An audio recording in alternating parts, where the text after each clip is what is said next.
Leave the money and get out quickly. Charlotte's harsh words saddened me. We may not get along, but we're family after all. How could she say something so heartless? As I felt lost, Thomas grinned and said, "Well, that went as planned. Mission accomplished." At that moment, I had no idea the chaos that was about to unfold. My name is Violet. I met my husband Thomas at work. I work in the office of a shipping company while Thomas is a truck driver. My first impression was that he's a robust guy, both physically and in personality. He's good at his job and kind to his colleagues. However, he wasn't so adept at the romantic game. Whether it was making a move or proposing, he was like a pitcher who only threw fastballs, no change-ups. But I prefer a straightforward man over a guy who thinks he's a playboy. As our relationship progressed and tensions eased, I found him quite interesting. Above all, he gave me a sense of security that I could rely on him. We got married and were blessed with 2 children.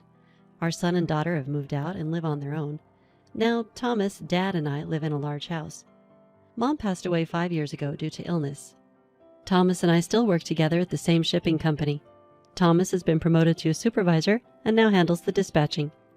We had a happy marriage, but one worry was my brother Jason. Dad is soft on Jason. Jason has been dreaming of becoming a rock singer since he was a teenager. He's still chasing his dream, pompadour and all, no matter his age. I won't discourage anyone from following their dreams. However, when he runs out of money, he comes to borrow from Dad, and Dad, being soft, lends him the money. Dad, lending money is fine, but has he ever paid you back? Violet, when you lend money, you should do it with the intention of giving.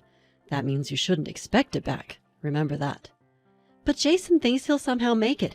He's underestimating life's challenges. Isn't that risky? When I was young, I dreamed of becoming a novelist. But Victoria's parents said if I was going to marry her, I needed a stable job. So I gave up my dream and chose to marry. I don't regret getting married, but I do regret giving up my dream.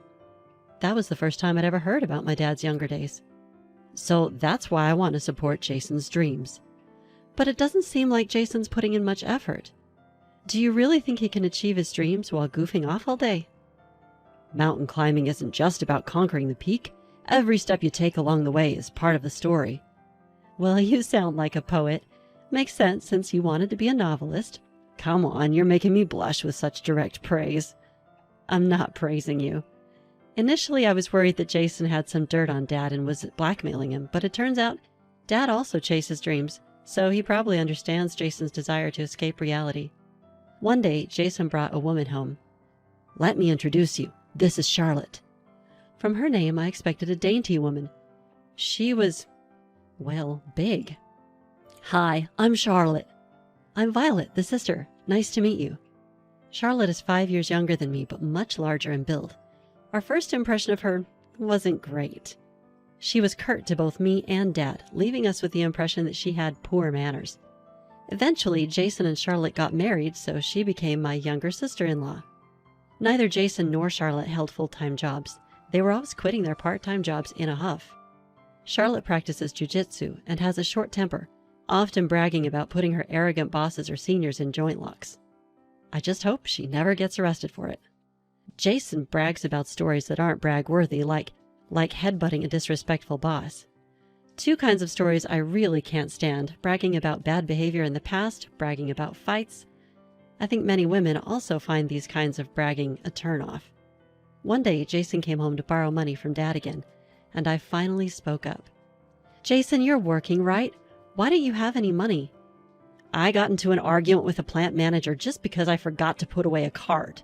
I told him it was workplace harassment. He yelled again, so I gave him a flying knee kick to the chin. Charlotte seemed pleased, asking, "Total KO?" I decided that if Dad wouldn't say it, I would. Every workplace has people you won't get along with, but even people I initially disliked turned out to be decent later on. I've often been glad I didn't pick a fight. You and I lead different lives.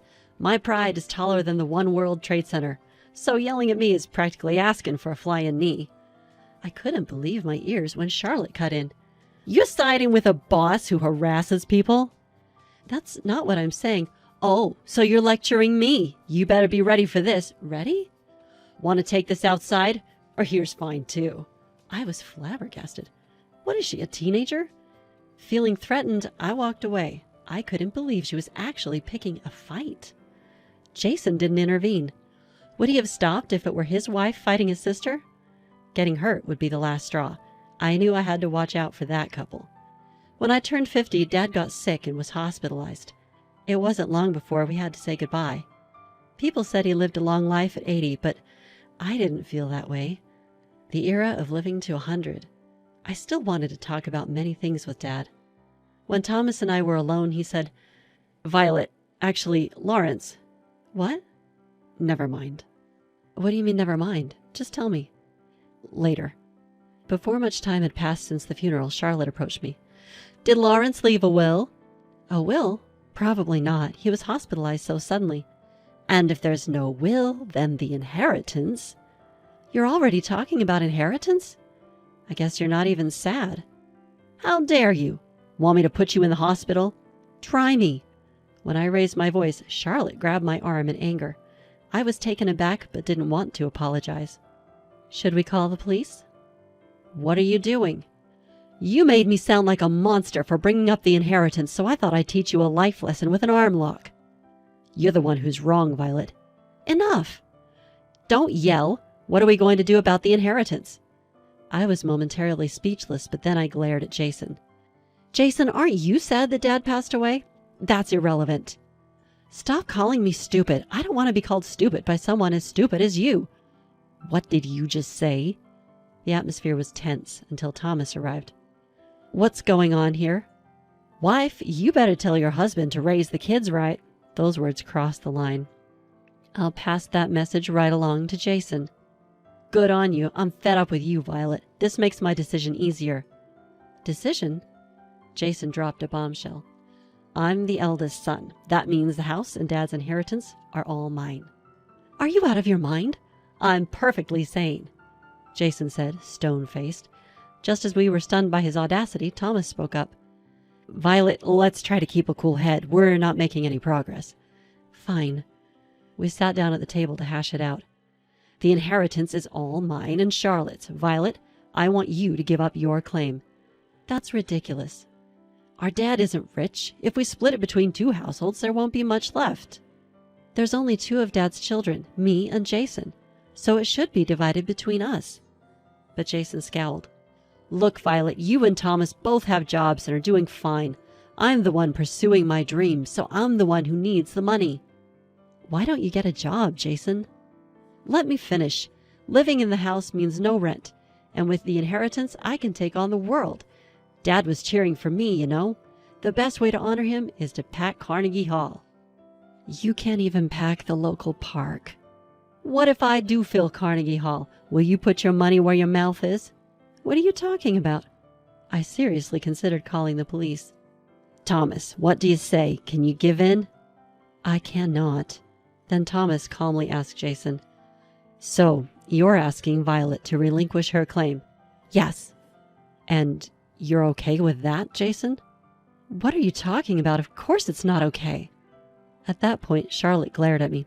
"Shut up. You've been yapping like a puppy this whole time." Such words should not be tolerated. When I glared at her, Charlotte glared back with an angry face. "Is it cute to yap like a puppy only until you're in your 20s? Stop pretending to be a young girl. It's embarrassing for a 50-year-old hag." "Take that back. I won't tolerate insults." "Thomas, wasn't it? You should have set her straight. What a useless couple you are." At this point, I couldn't keep quiet. "If you weren't as big as a hippo, I'd have slapped you a long time ago." For a moment, Charlotte looked dumbfounded, but then turned to Jason. "Did your sister just call me a hippo?" "Violet, apologize while you still can." "I'll apologize when Charlotte does." "Enough, both of you. Violet, calm down." "Fine. Let's proceed with the disinheritance, Violet." I looked at Thomas with wide eyes, but something in his gaze told me he had a plan. Why else would he agree to such an unreasonable demand? I had no choice but to trust Thomas. "So, Jason, just to confirm, you're fine with Violet being disinherited?" "I've been saying that. Stop making me repeat myself. It's annoying." What an infuriating couple. A wife who acts younger than she is, and a husband who thinks he's smart but is actually dumb. Leave the money and move out already. Charlotte's harsh words saddened me. Aren't we still family, despite our differences? How could she say such merciless things? Why should we be the ones to leave? I couldn't agree to this. We'll find a new place soon, but we have belongings. Please give us a bit more time.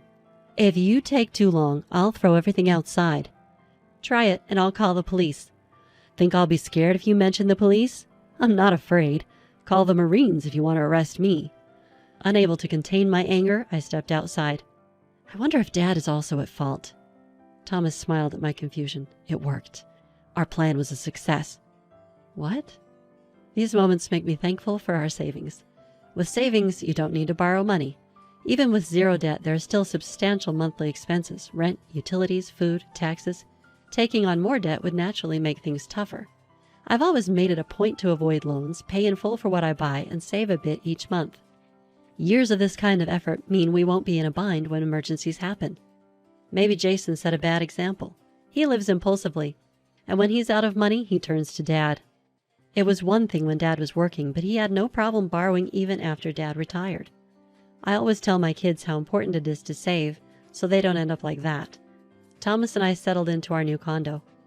Once we'd finished unpacking, Thomas said, "Let's consult a lawyer first." A lawyer? To initiate the renunciation of inheritance. Are we really giving it up?